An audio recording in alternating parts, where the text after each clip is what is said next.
ایک خاتون کی عادت تھی کہ وہ روزانہ رات سونے سے پہلے اپنی دن بھر کی خوشیوں کو ایک کاغذ پر لکھ لیا کرتی تھی۔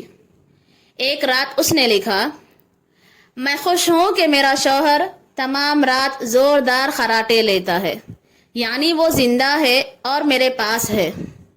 میں خوش ہوں کہ میرا بیٹا صبح سویرے اس بات پر جھگڑا کرتا ہے کہ رات بھر مچھر کھٹمل سونے نہیں دیتے، یعنی وہ رات گھر پہ ہی گزارتا ہے، آوارہ گردی نہیں کرتا۔ میں خوش ہوں کہ ہر مہینہ بجلی، گیس، پانی، پیٹرول وغیرہ کا اچھا خاصا ٹیکس ادا کرنا پڑتا ہے، یعنی یہ سب چیزیں میرے پاس میرے استعمال میں ہیں۔ میں خوش ہوں کہ میرے کپڑے روز بروز تنگ اور چھوٹے ہو رہے ہیں، یعنی میرے پاس کھانے پینے کو اچھی خاصی مقدار میں غذا موجود ہے۔ میں خوش ہوں کہ دن ختم ہونے تک میرا تھکن سے برا حال ہوتا ہے، یعنی میرے اندر دن بھر سخت کام کرنے کی طاقت ہے۔ میں خوش ہوں کہ روزانہ اپنے گھر کا جھاڑو پونچھا کرنا پڑتا ہے اور دروازے کھڑکیاں صاف کرنی پڑتی ہیں، یعنی میرے پاس کرائے کا ہی صحیح گھر تو ہے۔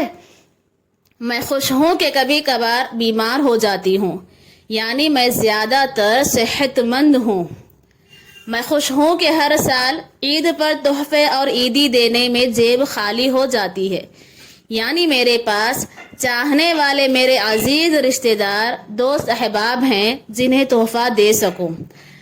میں خوش ہوں کہ روزانہ الارم کی آواز پر اٹھ جاتی ہوں، یعنی میں زندہ ہوں۔